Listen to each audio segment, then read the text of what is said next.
Hey everybody, welcome to the very first episode of Content Briefly. Today we're going to unpack Crossbeam's content strategy, team, execution, etc. We're going to get into a lot of details. But first, Sean, could you just introduce yourself for people who may not know you and your work? My name is Sean. I'm the VP of Content at Crossbeam. We're about a 110 employee company, I think we're at now, with an office in Philadelphia where I sit right now, but we are a fully distributed B2B SaaS company. All right, let's get into this. So Crossbeam, partner platform for sales teams. I'm oversimplifying it. Can you explain the company and the product? And also, who is your customer? Who are you guys selling to? The easiest way to describe Crossbeam, we use the phrase kind of like data escrow. So I have a list of CRM, some data you do too. Crossbeam will allow us to combine them and only share the information that we have in common and none of the information we don't have in common. People use us for procuring partner data to help their go-to-market motion. So that's, I can sell direct or I can pull in a partner and sell. I can market direct or me and a partner can go in together and produce something. Just any of your GTM departments can benefit using partner data and Crossbeam in some way. So our main customer is usually someone with the title like VP or head of partnerships, or RevOps and sales leaders also end up leading on Crossbeam. So this is, to me, it sounds like as bread and butter as B2B SaaS gets. Yes, like requires two businesses. And what's cool about it is it's a true network effect business, which is if all your partners are already on Crossbeam, it's a no-brainer for you to join Crossbeam. So it's really fun to run the content org for because it becomes a de facto, I won't call it a community, but a network of people who understand what this is. Yeah, that's really cool. How about the marketing function specifically? I'm curious about the content team. I'm also curious about marketing as a whole. But like, what components are there? Like, have you separated out content, demand gen, brand, etc.? And then where does content fit within that? Sure. So you can think of the marketing team. There's three teams within that. The team I lead, which is content and events and brand design, though not product design, but brand design is also on my team. And then product marketing is its own team. And then our growth team is a third team. And those are three teams under marketing. So you've been at Crossbeam for 3+ coming up on 4 years, I think, right? What does your team look like now and how has that evolved over the last couple of years? Team right now is 7, including myself. When we started, it was me. I was employee number 14. Yeah, and so to think about it is Crossbeam is a new thing. Like it was a way of discovering partner data that didn't exist anymore. So the founders of the company, Buck Ryan and Bob Moore, knew they had to educate the market before they even sold into the market. And content is one of the many ways in which we do that. So that's why bringing on the content hire a little bit earlier made sense for this company. So when we started, it was a lot of me interviewing our customers or would-be customers and just figuring out what their pain points are and essentially writing career advice for them. And then using that to inform the sales process, but also educate the people reading us. What is this thing that Crossbeam does? We call it, it's a partner ecosystem platform. What is that? How can I use that? Who is using it? What are they doing with it? Once we got that kind of positioning, at least on like somewhat solid ground, then we hired more writers. We hired a content marketing manager to help manage the campaign. We brought on our brand designer onto the team. He was working for Crossbeam, but then joined the team. A video producer and animator who does our video work, and an events producer. And that brings us to Soul 6. I want to talk a little bit about some of those roles, but I also want to ask you about how you and your team communicate. Is everybody remote? Are there more of you? Are there more folks in Philly? What's your do you have like a weekly cadence, meetings, stand-ups, one-on-ones, or, kind of whatever other formats that you all use to kind of stay on top of everything? Yeah, I'd be curious if people listening to this do, but the content team is kind of almost like 3 pods in of itself. So we have events, right? Then we have the brand and design aspect. So the video, Kyle and Nick, the designer, that's a group. And then the writers, which is Alyra Ramirez and Zoe Kelly. And then Jess Rowe is our content ops specialist, who kind of is like the connective tissue that makes sure all the campaigns are run. Every Monday, I have one-on-ones with everybody.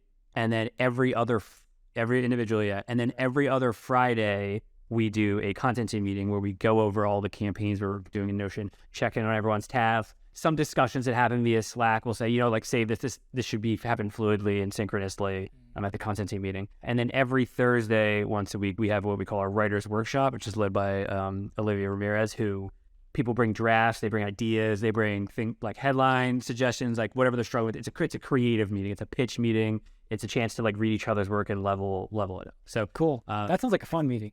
That's one of the most fun ones. And actually, Olivia does a good job running. We do a cool down at the end of every one where you talk about something you're proud of, something that happened to you last week, and something you're anxious about that you could use help on. So it's a very like friendly community. It's not community, creative meeting. It's one of my favorite ones to attend. Yeah, that's cool. So many meetings. I feel like part of the reason folks hate Zoom these days is because every meeting like has an agenda. You say your update, then you tune out while everybody else talks. But actually getting together as a team to work through problems in real time is really fun. I think a content team is a creative team, and a creative team works best when you trust each other, when you're loose, when you feel like if you don't have it that day, your team's going to come help you out. And if you treat everything, like a meeting with an agenda or everything's a metric to hit, it can feel cold. And it already feels cold enough if you're remote because everyone's just flat Zoom screen talking to you. So we have to work extra hard to add that warmth. I think we all know when we meet in person with a creative team, it feels lively, it feels fluid, it feels good, it fills your cup up. And you have to do that as much as possible remotely as you can. And sometimes you have to do gimmicks like the cool down. 7 people is a pretty big team. I'm curious who you report to. And then have you found yourself needing to advocate for that? I mean, that content is an important part of the overall marketing strategy. And there's probably tons of opportunity to grow out the team, to do more. Yeah. I report to the CMO. And that's actually fairly new. We just hired our new CMO, Alex, who's awesome. A few weeks ago. Previous to that, I reported to the CEO and founder, Bob Moore. And previous to that, I reported to the CRO, our former CRO, Jess Waldeck, who was also great. So I reported to 3 different C-suite executives in my time here. When it comes down to like, how do I advocate for resources? I think it depends to still on company stage, right? So we were in the early like startup stage. So we didn't even have like product market fit, to say nothing of like, is this content working? But my directive at that time was create the category, right? Help educate the market that we exist. And also the people who do the job of partnerships often have in the past had no tools for them or few tools for them and no kind of career advice or things made for them. They often felt lost, right? So our strategy early was actually really fun. It was trying to help those people as much as possible. And like we are still trying to help that audience as much as possible. But as we mature, just simply creating the calendar category, just simply brand awareness isn't enough, right? You have to grow that audience and also make sure that the people you are attracting are the people who can actually use it and pay for your product. And that's kind of we're kind of like the teenage years or early 20s of the content program. Like we've proved our worth. We've done some of the early stuff well. Now we need to scale with the company. We need to grow with the company, and the responsibility grows with that. To say nothing of the current market conditions where, efficiency and revenue are king after growth was king, for 3 years. I feel pretty good about like content team structure, how you guys communicate. So maybe we shift here to more strategy stuff. This is very timely because you're about to, or by the time we release this, you'll have published an article, 6 mindset shifts for scaling a content team. We'll obviously link to that. It's a follow-up to a piece that you wrote a couple of years ago, maybe 18 months ago. Because one of the things you called out in here, which I found to be super interesting, is that the content marketing industry is fairly mature, meaning that strategy is not necessarily the hurdle any longer. It's execution. Did you find that to be true at the beginning, or do you find that to be true as you scale, right? Like I'm wondering if those early years sort of forced creativity, whereas today, as you're more of like a scaling mindset, that there's only so many tactics out there. So really the job is just to do them as best you can.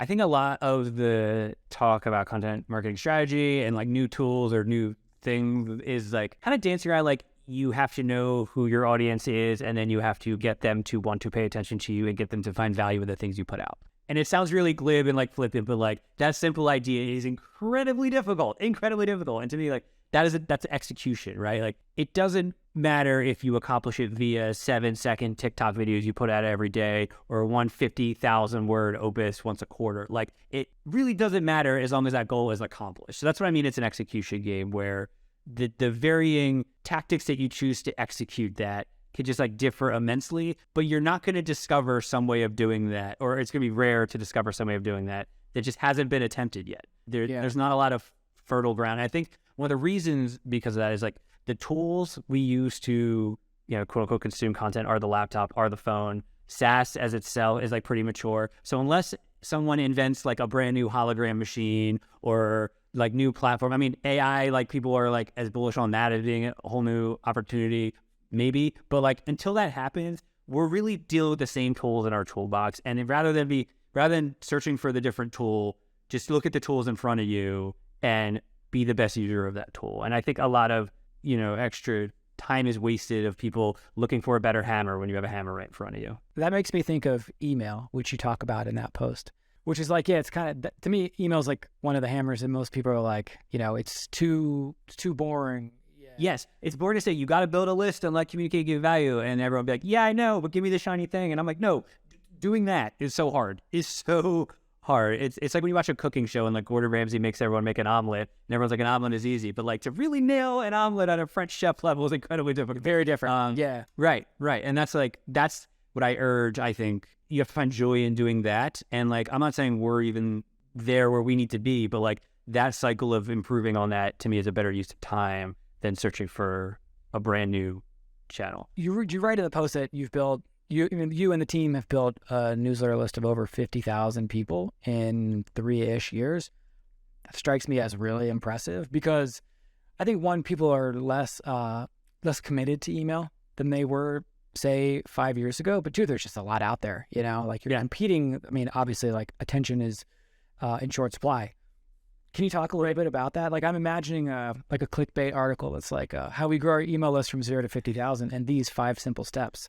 Right. It's and again, it's make stuff people want. So it is so difficult, right? So we send a weekly Tuesday newsletter, and you could debate whether we even should be doing that as the best way to do that. But that's one way we service this email list, and we think constantly about what do they like? How do we put in a voice UA? How do we make something that's worth the time of them opening and clicking it? And the best feedback I can get, and I know anyone that runs an email list gets this, it's hey, when I see your email, I'd open it right away, right? Because I know it's going to be valuable. Yeah. That trust is so hard to earn and keep. It's so hard. It's so difficult. And I don't think it should be brushed aside that that's true. And I think as brands get and as companies get bigger in the scale and the pressure to grow more, they lose that humanity, right? That's a relationship, the ambassador relationship. And they lose that on the chasing some metric. And then they may have short-term growth, but long-term they're doing damage. And your job as a content leader is to balance these two things, right? Yes, I am not naive to a business. I need to prove a bunch of numbers. Yes. But I also need to clear the way for my team to execute creatively, to make the best email, to make the best video, to write the best blog post. And I think that is the job of a content leader at a company at our size and maturity. Yeah, there's a few things I want to follow up on there. One is metrics. What I'm asking is, was it a leading indicator of your success, or was it a byproduct of something else you were doing? I think it's a leading. So my belief, again, thinking long term, you can build organic traffic, right? But Google can switch its algorithm, and has wrecked whole content programs, right? Yeah. You can you're seeing it with LinkedIn all over right now. People are leaning into LinkedIn, and I see them tweak the algorithm and just wipe things out or make it much more difficult. Company pages on LinkedIn actually don't do so well right now. I'm observing, right? It's individual sharing, right? Just they can make these little tweaks and just totally disrupt months of work. But for email, that's largely not the case. I'm not saying Gmail can't invent some filter that will change things, but it's more of it's an open protocol, and it's more of a direct relationship. So if I have to invest 10 hours of time, will always spend it building the email list, because that is an audience I can return to and I know I'm going to reach. And that's not the case for nearly any other platform.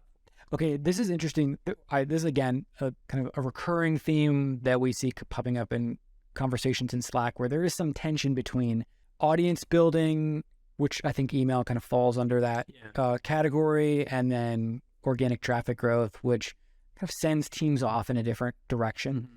Where does SEO fit in for Crossbeam? Is it something that you've pursued aggressively, or is that kind of the next frontier as you think about how to scale content as the company grows? So it's the next frontier. So, to get in the weeds, our audience growth, I'm seeing it starting to level off, and the growth rate, right? It's not this rocket ship it's been. And then what that's telling me is we're producing stuff that's servicing the existing audience, but we're starting to decay a little bit on the stuff just reaching out to new people. So that does include organic traffic, right? It also includes content partnerships. It also includes, swapping, doing co-marketing with different people, all the different ways you reach new audiences, right? So I will be yes, we will be leading into SEO, but there will be other versions of that to acquire new audiences. So in the past, for the first year and a half, I didn't even care about SEO. Really, I was what are the community of people talking about that's relevant, and how can I meet that? And then as a result, we ended up actually ranking for something. So as an example, one of our very basic posts that's there's a lot of acronyms and partnerships. Here's what they all mean. And that ranks very highly for SEO for reasons you might expect. It's like a definition post, right? It's Yeah. part like the meat and potatoes of SEO. But the reason we wrote that wasn't SEO. It was like I kept talking to people and they would say, I find the terminology extremely confusing. I wish someone would codify it. Right? Perfect setup. Yeah. So like that's how we led to that. Now, as I like keep an eye on, we use Ahrefs. I don't know the right way. Ahrefs. Things like co-marketing as a use case for Crossbeam. It's really important. We like rank well for that. And when we don't, yes, I do like deploy some things to make sure that we rewrite that post or publish that thing or check our category page. So I do that in a reactive way. And what I think we're moving to as we scale is to be a little more proactive in expanding our organic traffic footprint, especially as a SaaS company, we're expanding personas. So like right now we're really only talking to the partner persona. Now we're starting to talk to the sales persona because our product is starting to like also be useful to the sales persona as well, right? So we have to follow the business in that way. Yeah, that's cool. Okay, speaking of talking to personas, another thing you touch on in that post is that you and the team really embraced this idea of journalism thinking. Basically, you've kind of created this environment for your team to lean heavily into subject matter experts, hear what they have to say, and then let that lead the way as you all are thinking about a topic you might write about, as opposed to exporting a list of keywords from some tool and then figuring out what belongs in that article. Has that been hard to scale? I mean, I imagine that there's a sweet spot of a company where in the early days, it's kind of like the lone wolf, figuring it all out, just reacting to whatever they're learning. Then you sort of hit the phase where it's like, okay, let's let the subject matter experts guide us. But then you hit the next phase where it's like, okay, now we really have to grow, right? And so like, what are our levers? SEO, like you mentioned, becomes one. Can you talk a little bit about how you've created that environment?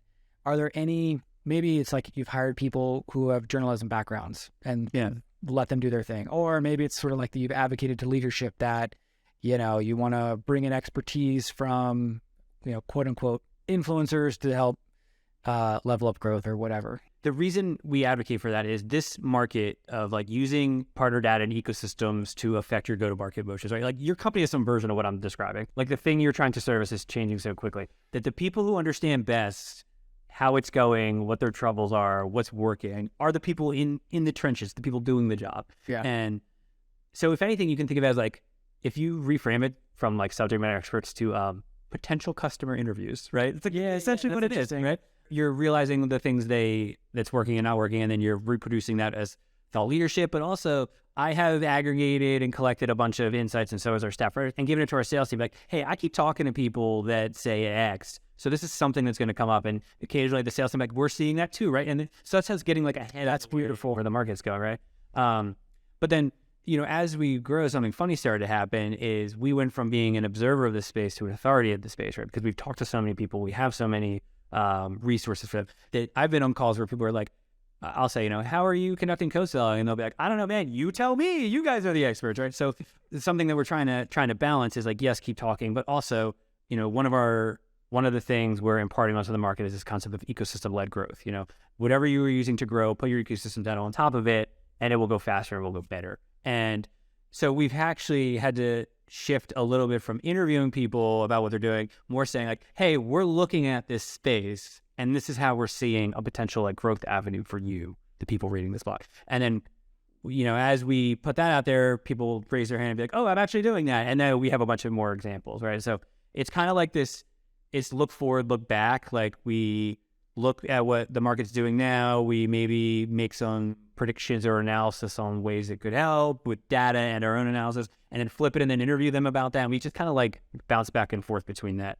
And I think if you frame it as just like I'm making content interviewing subject matter experts, that's like a hard sell. But if you're saying like we have the pulse of the people who are our best customers or could be our best customers, I think that's a different like business proposition. To me, what it says about Crossbeam is that like from the top down, there is a strong emphasis on really understanding and knowing the customer. And it also sounds like sales and marketing alignment is pretty strong, which is also a beautiful thing. How much content does Crossbeam create on a weekly/monthly basis, and what types? Obviously, there's blog posts. Are you doing webinars? Are you doing, kind of like what other like buckets of content are you all working on? Yeah, in general, we do a blog post once a week, usually Thursdays, but sometimes we do Fridays or Mondays. We send out a weekly newsletter to the list, but we suppress for inactivity, right? So if someone doesn't open it for a while, you don't get the newsletter every time. Sometimes we'll do a re-engagement campaign. That's every Tuesday. Every one Thursday a month, we do our customer newsletter. So this is like, hey, here are all the new features happening in Crossbeam. Webinar-wise, we do a thought leadership webinar, I would say quarterly-ish. We have one coming up on February 14th. And then we also have a series of as needed per like launches and things like that. We'll all call product webinars, right? So like, how do you do a specific thing in the product? Is your team responsible for that stuff? I mean, it sounds kind of product marketing. We work in concert with the product marketing. Okay. They do a great job doing the content and the bring the guest on, and we try to make sure technically it runs well as getting in front of as many people as possible. Got it. But yes, they definitely do a ton of work there. And trying to think if there's any other thing. Any gated assets, ebooks? Yeah, sorry. So yes. Like that? Yeah, so we do our state of the partner ecosystem, which is a survey of the space, gated report that's happens in Q1 every year. We have an occasionally updated, like, call it like encyclopedia. It's called the Partner Playbook. It's like, hey, you are starting from zero.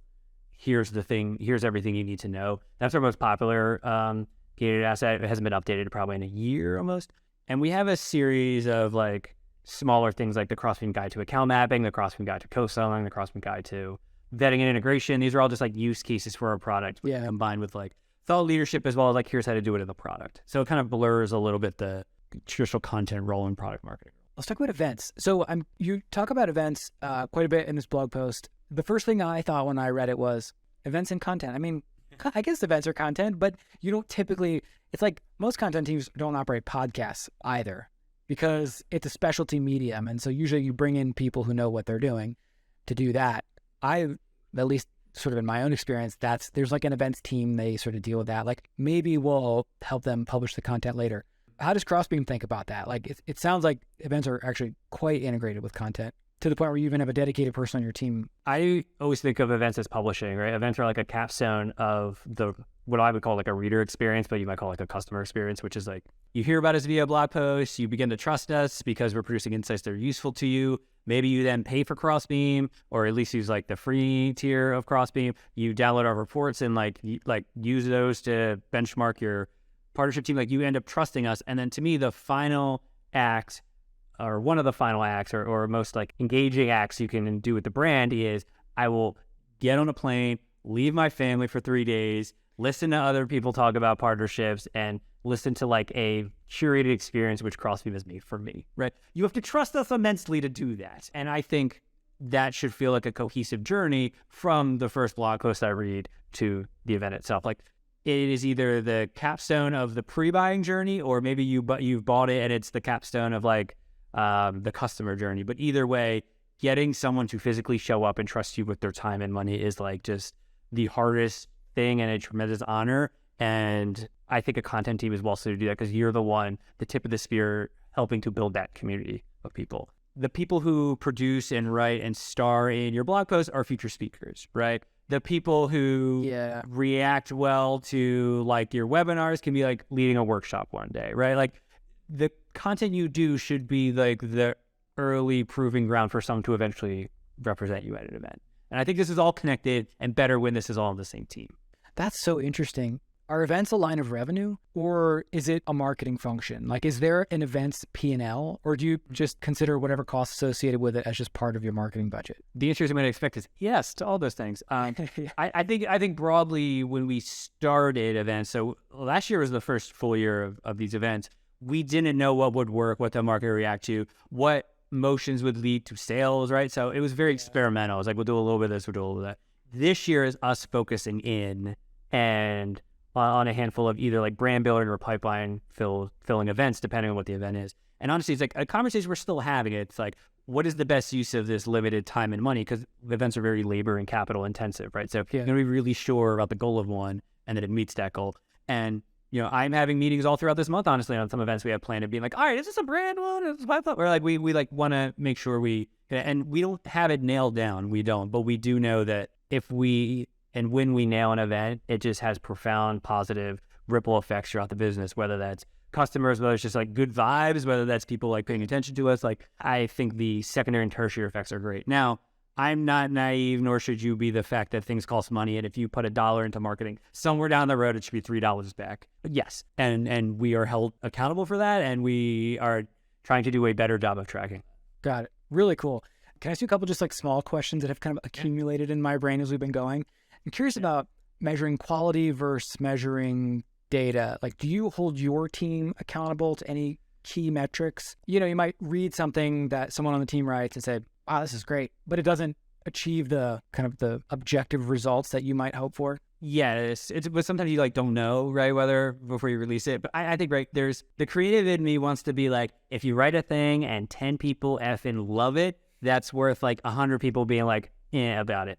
Yeah. We know that's not true. That just can't be true, right? We can't have like these tiny pockets of people absolutely like and love. Like that, the SaaS businesses have to scale at a ridiculous exponential rate in which that is like kind of hard to defend. The key is these things in balance, right? You don't want to ever feel like you're just running a content farm that's just trying to, you're not trying to do up rocks, right? Or you're not just trying to do like snotty, like the New Yorker where, I just want the right people to find this enjoyable and that's it. There's an in-between. And I think the hard thing is balancing those two things with limited resources and allocating them accordingly. So like I said, I think actually like we have focused too much on the let's service the diehards and not enough on like let's expand. Like that's something I have in mind as a content like leader right now is like, okay, maybe we need to like rebalance this. So years ago, I heard Seth Godin on a podcast and he was asked, what tool do you use to write your daily blog posts? And he refused to answer the question on the basis that it doesn't matter, which I sort of appreciated, but I always am a little curious, like, are there any tools you use that you're like, this is really helpful? Whether it's team communication or like keeping tabs on how each of your team members is developing professionally or, measuring and attribution. Is there anything in there that even just one or two that you feel like really stand out? We organize everything in Notion. We publish everything using WordPress, marketing automations, HubSpot for like one-on-ones and like other like full management stuff. It's Lattice. We use Riverside to record video. Those are the big ones, man. I don't think any of that's like particularly earth-shattering. I write everything in Google Docs. Yeah, so everything's in Google Docs, like thing. I would write things in Notion if the commenting and version control was a little better. Yeah. That's I don't think any of that's really. And this is what I mean by like those tools have been around. Like Notion's like kind of newish, and then I wouldn't even say it's that new. All those tools have been around for a decade plus. Like every single one I just mentioned. How about content workflow, content calendar? Is that all in Notion? All Notion, yeah. So we have everything. You want to get really into it. We have a single database of every single task and deliverable as one database. And then we have a series of filtered calendars and timeline views. So like everything is tagged as like our yearly event is called Supernode, right? So everything that's tagged in the Supernode campaign is filtered. And then I can filter by my name and be like, here are Sean's Supernode tasks this week, right? Yeah, that's one of the beautiful things about a tool like Notion is that it's so flexible. You can make it do or not do a lot of things. Whereas like some more structured tools, you just become trapped in notifications and email digest and stuff. I interviewed Ivan, the CEO, like many years ago when I was working for Vision, and that's something he said. He's like, everyone thinks this is going to be a mesh of tools integrated with each other. He's like, but I think people don't want to do that. I think people want the one. And, open debate which one. And I'm sure we'll see some consolidation, then I'll split apart, and then we'll see consolidation. But I think for the purposes of the creative process, the context switching is what kills you, right? Context switching. So I don't want to give you 9,000 things to manage. I want to give you one. Let me throw a couple more things your way. I know we're very mindful of your time.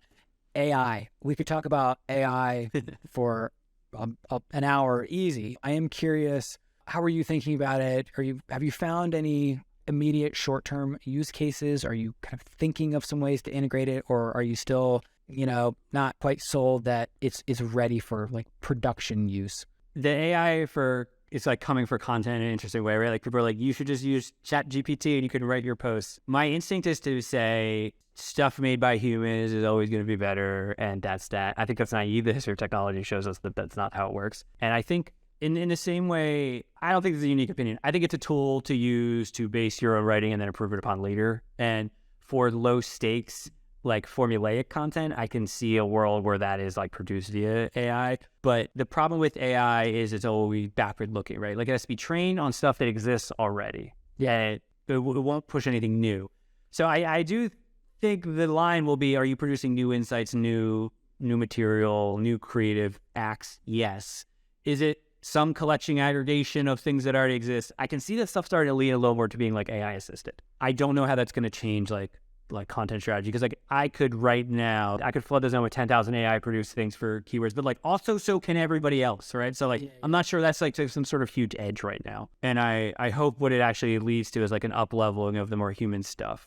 Like there's lots of, even like music, right? Like I can use Pro tools, but like I still need to be like a capable and competent producer and or performer to make that make sense, right? So yeah, I think it's gonna be like something similar with AI. There's a book that Tyler Cowen, the economist, wrote called "Average is Over" that was about this, right? It's like what happens when automation and AI come for these more white collar roles. What happens? And like his recommendation was like using the computers and AI to aid you as a tool, like you're additive, you collaborate with the AI. And much like a doctor may collaborate with like imaging software that scans for an illness to aid their diagnosis, there's gonna be something similar on this like marketing creative content front. I don't know what it looks like, but I don't think it's gonna like wipe everything out, and I also don't think it's gonna be a nothing. I do think it's gonna matter. Could you imagine the 10th or the 20th person on your content team being the AI? I don't know what the title is, but like it's the AI specialist, the person who trains it, who builds the workflows. And there's a suggestion that like now that the creation of content is decoupled from time, you can just make a bunch, but like it still takes a human being time to read it. Like it's not gonna be AI reading AI content. I mean, maybe one day, but like right now, that's not how it works. Like a human being has to actually read it and have the time to read it and enjoy it and want to share it and want to like sit with it, right? So like it's not the win I think people think it is to be able to produce stuff at this like much faster clip. Like the finite resource is always time. So if AI can accelerate the time it takes you to make something that is worthy of someone's time, fine. But again, the idea that like I saw someone be like, oh, I produced a book from a 50,000 word book from a prompt, and I'm like, no one's reading that. No one's reading that, right? Oh, that sounds terrible.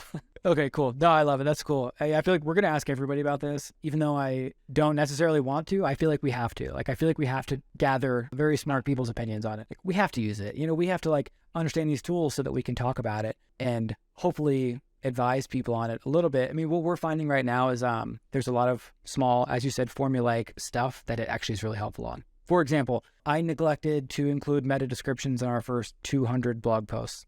You can just feed that to an actual, and it's going to write 200 meta descriptions in 5 minutes and we don't have to do anything.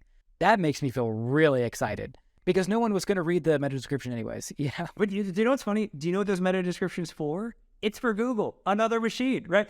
That's interesting. Yeah, it's not, no one's reading them. Yeah, it's interesting. Yeah.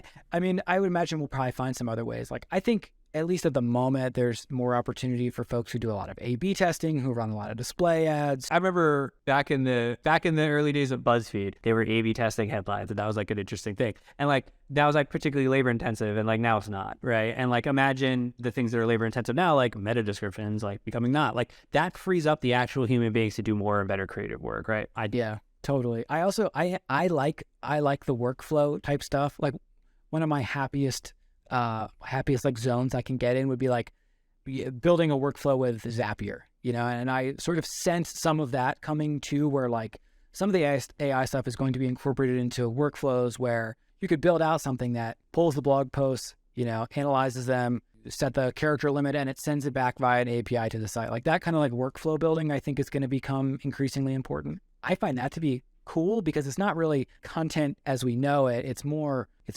automation. It's more ops type stuff. Yeah. Ops is a great point. Like content ops, if that exists, right? It's like, that's like, I know people that use it, they feed a transcript to it and they're like, summarize the times this person talked about X, right? So like, you still have to then take that and make it into something, but that like shaves like 45 minutes. Like that's tremendously exciting. So I to answer your like initial question, I think it's like net positive.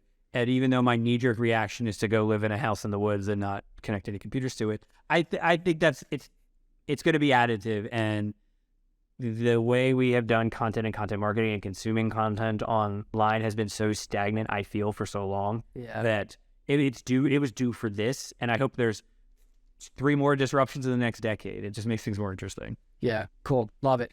All right. I want to let you go. We're running up on time. Where should people go to check in on the content that you and the team are creating, and then where can they follow you personally? Content the team is creating, crossbeam.com. There's a little resources thing. I'm essentially responsible for all that stuff. crossbeam.com/blog. For me personally, SeanBlanda.com, SEAN, and it's the same on Twitter, SEAN, Blanda. Be prepared for lots of Philly sports takes. But if you care about this stuff, think about this stuff, like DM me. I hop on like several calls a month of people just running content campaigns, and we like exchange notes and we talk about what's working and what's not. And the Superpath community is obviously the DMs of the Superpath community are like where a lot of like magic happens. So please, I encourage everyone to reach out. Awesome. Thanks so much, Sean. Appreciate you being guest number 1 and experimenting with this on. And Superpath. What a great thing for everybody. Thanks, man. Go Eagles. Pains me to say that, but that's thanks again, man.